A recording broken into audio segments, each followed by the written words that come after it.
Aujourd'hui dans le Bitcoin, la Russie compte utiliser le rouble numérique avec la Chine pour mettre fin à l'hégémonie mondiale du dollar. Pendant que les Européens s'auto-fouettent en disant Take that Poutine, il y en a qui se renforcent. Alors les Européens ont aussi droit à leur euro numérique d'ici 2 ans, donc quand il vaudra 0. Par contre, pour les Européens, ça sera Amazon qui va gérer le dollar numérique, une entreprise américaine. Donc les Européens vont volontairement se soumettre aux USA, mais veulent pas se soumettre à la Russie. Très étrange. Enfin perso, si j'étais homosexuel, faire le choix entre un russe d'éther qui chevauche des bers, des ours, et un vieux sénile qui serre la main à des fantômes, le choix est vite fait. On va commencer par le Bitcoin aujourd'hui. Lundi, j'avais dit que ça va être très volatile cette semaine avec toutes les annonces. Pour l'instant, on est plutôt satisfait. Parfois, les choses les plus simples sont les choses les plus efficaces. Hier, joli retest de cette résistance, et après, big rejet à la baisse, c'est terrible, mais c'est joli à la fois. Comme j'avais dit lundi, la tendance est baissière, donc suivons la tendance tout simplement. Transition front, comme le disent les descos. Une fois plus, on a plein de divergences boules qui se forment, mais c'est risqué parce que tendance baissière. Et on a également le Shoppiness Index qui, pour l'instant, est très chargé. Alors, une fois plus, le Shoppiness Index annonce de la volatilité. Il n'annonce pas la direction. Alors oui, durant les bear markets, en général, c'est bear, donc c'est normalement baissier. Mais des fois, il y a des surprises comme par exemple, ici par exemple, ça s'est déchargé pendant qu'il y a un gros pump ici. Au niveau du liquide, il n'y a pas beaucoup de surprises non plus. La petite surprise, c'était ce pump là, puisqu'on a pris ici la zone rouge vers les 20 000. Et ensuite, plus grand chose à la hausse. Road to the ground ici où c'est très rouge. Et pour l'instant, c'est toujours très rouge jusqu'à environ 18 000 et encore plus bas. On voit pas ce qui est encore plus bas, mais c'est très rouge même sous les 18 000. La bonne nouvelle sur le long terme, c'est qu'on a les holders long terme 6 mois et plus qui continuent à grimper ici sur ce graphe. On est sur du 14 908 142 coins holdés sur le très long terme. Pour l'instant, ça stagne un peu, mais tant que ça se pète pas la gueule, c'est plutôt bon signe. C'est-à-dire qu'on s'approche pas d'un top local. Tout comme ici, par exemple, c'était bull market, ça descendait. Pourquoi? Parce que les holders prenaient leur profit. Tout comme ici, ça se pétait la gueule avec le pump et ainsi de suite. Alors la question que je vous pose, est-ce que vous faites partie des fameux 6 mois et plus holders ou est-ce que vous attendez encore plus bas, 10 000, 8 000, 5 000 pour acheter? Tapez-le dans les commentaires, tapez-le. Un petit graphe plutôt intéressant, on voit ici les stablecoins spot qui rentrent et qui sortent des exchanges. Les verts, c'est ceux qui rentrent, les rouges, c'est ceux qui sortent. Quand il y a un pic, c'est qu'il y a beaucoup de stablecoins qui rentrent dans les exchanges. Et quand il y a un pic chez rouge, c'est qu'il y a beaucoup de stablecoins qui sortent des exchanges. Historiquement, on peut voir ici s'il y a un gros pic rouge et pas de pic vert, eh bien c'est plutôt bearish puisque là, beaucoup de stablecoins sortent pour peu qui rentrent. Là, pareil, c'était un top. Et quand il y a des pics verts et pas de pics rouges, bon, on est en bear market donc c'est compliqué, mais on voit des petits pumps ici venir.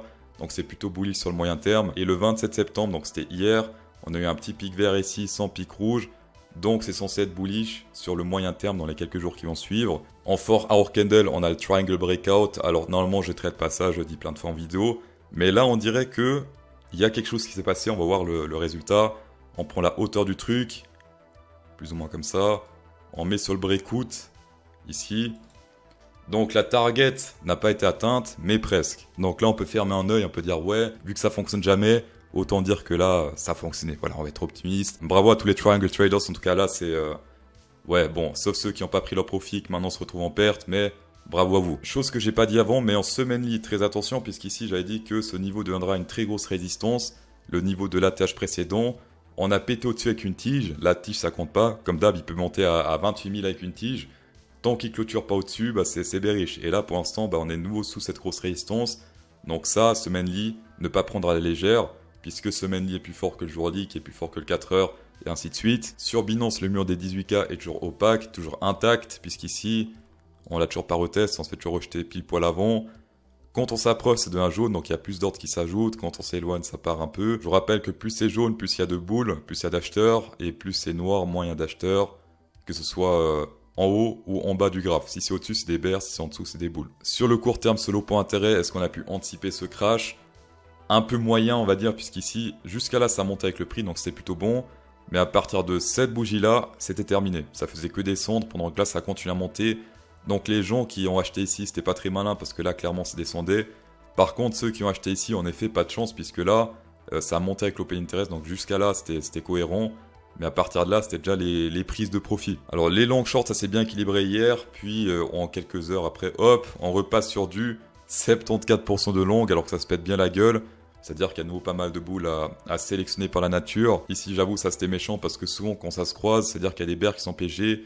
Là, il y avait des bears qui sont piégés et hop, ils ont repris le contrôle. Après, comme d'hab, tendance baissière, les bears ont le contrôle même quand on croit qu'ils le perdent. Et sinon, sur le spot futur, en tout cas sur le spot, on n'a pas trop vu venir le truc puisque là, ça descendait à partir d'ici.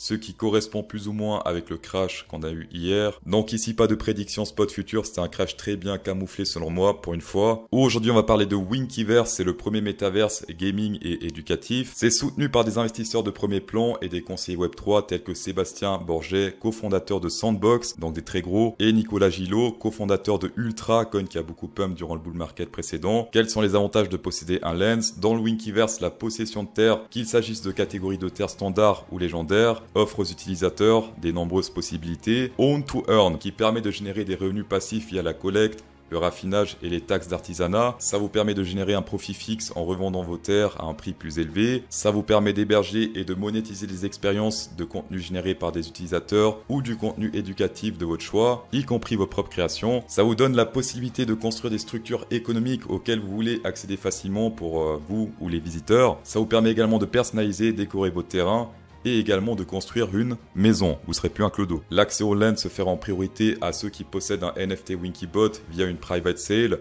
Lien en description. Il y aura une fenêtre d'exclusivité du 29 septembre au 3 octobre où seuls les détenteurs de NFT Winkibot pourront acquérir des terrains. Ils bénéficieront également d'une réduction de 50% avant l'ouverture de la vente publique. C'est beaucoup 50%. Posséder un Winkibot vous permet de rentrer dans le club privé Winkiverse où les membres ont accès à des programmes spécifiques, airdrops, giveaway, whitelisting, comme par exemple 100 000 $ de giveaway sur cette fin d'année 2022. Si vous n'avez pas encore de Winkibot, vous pouvez en choper un sur OpenSea, je mets le lien également en description. Et également 10% des Winkies issus de la vente des landes seront burn, brûlés. Personnellement, je vais suivre le projet de près et tous les liens sont en description. On va passer au vente Ethereum en semaine. Pour l'instant, la tendance EMA est totalement baissière, donc on cherche des shorts. Pour l'instant, on est sur une jolie divergence bear ici en semaine puisque là, ça descend sur le prix, sur l'action price, pendant que là c'est tout droit sur le RSI, divergence bear confirmée. Comme d'hab, ce qui est plus fort c'est les bears, en tout cas en tendance baissière. Divergence bear, on a un support pour pas mal de résistance. Pour l'instant, rien de très optimiste selon moi, en tout cas ici en semaine. En jour ça pue également, la TH 2018 devient officiellement résistance. On s'est fait rejeter 2 fois par cette résistance maintenant et depuis ça fait que descendre. On a également une jolie résistance sur le RSI, on s'est fait rejeter plusieurs fois par cette résistance également. Niveau support qui risque d'avoir de la peine à tenir, on a cette ligne jaune ici et cette ligne diagonale rouge. Donc c'est les deux seuls supports que je vois. Là, niveau Fibonacci, si on prend le top et le bottom pour l'instant, on est pour l'instant encore sur la zone hasard, zone danger, on est encore dans cette zone. On a clôturé légèrement en dessous et ensuite réintégration, mais c'est quand même moche, d'accord? Quand on fait un fake out comme ça, c'est plutôt moche, c'est-à-dire qu'il est plus très solide ce support. Si on aurait clôturé tout le temps dans cette zone, oui, mais là, on a clairement clôturé en dessous, donc ça, c'est un signe de faiblesse clair et précis. En fort, Hour Candle sur l'Ethereum, petit range, mais ce qui saute à l'œil, c'est ça. Donc là, pétage de cette grosse résistance à la baisse. Donc maintenant, ce qu'on risque de faire, c'est peut-être un petit retest ici avant de to the ground, donc ça, très attention. Un petit retest là peut correspondre à peut-être un retest du centre de ce range avant de bien se péter la gueule. Mais ça, en tout cas, maintenant, sur le RSI, ça devient une très grosse résistance. Donc également, attention à ça. Pour l'instant, je ne vois que du short sur le Ethereum. Pour l'instant, le Ethereum est un peu en sueur contre le Bitcoin en journée. On a eu le ABCD confirmé sur Space Algo. ABCD bear. Les premières targets, si on prend le Fibonacci, on prend le top et le bottom de ce ABCD. 0,3 et 2, enfin la zone rose ici. D'accord, donc on atteint la première target. On s'approche de la zone du hasard, la zone danger, donc 0,58. Par contre, en joli, très gros support diagonal qui pourra peut-être empêcher le prix de descendre encore plus. En tout cas, pour l'instant, joli rebond. Diagonale ici à la baisse et diagonale à la hausse également. On a également un HP bull potentiel dans cette zone-là. Malheureusement, la zone est un peu trop grosse pour que le trade soit intéressant. Donc là, il faut qu'il descende là et qu'il remonte dans cette zone pour qu'il soit confirmé. Ce trade bull, selon moi, il est pas très ouf sur Ethereum contre le Bitcoin. Et sinon, sur le RSI, ce support ici veut rien dire, on va virer ça. Et également, attention à 16h cet après-midi, les Américains. Nos bons amis risquent de swinger le marché puisque à 16h, c'est ici, voilà, promesse des ventes de logements. Ensuite, on aura notre bon Powell qui va parler à 16h15 et 16h10, on aura discours de... non, attendez, c'est ici. À 16h30, pardon, on aura les stocks de pétrole brut. Donc entre 16h et 16h30, ça risque de swinger pas mal. Une fois plus, si les nouvelles sont positives, c'est bon sur le moyen terme. Et si c'est négatif, bah c'est mauvais sur le moyen terme. Fort dommage. Sur le SP500, comme j'ai annoncé la semaine passée, dernière zone de support, c'était cette zone danger ici. Si on pète ça à la baisse, row to bottom, voilà qu'on a atteint la target, on a même légèrement pété à la baisse. Et également attention à ce support, pour l'instant ça reste un support, si on pète ça à la baisse, résistance, on pourra retester ce niveau. Toujours plus bas sur le support suivant.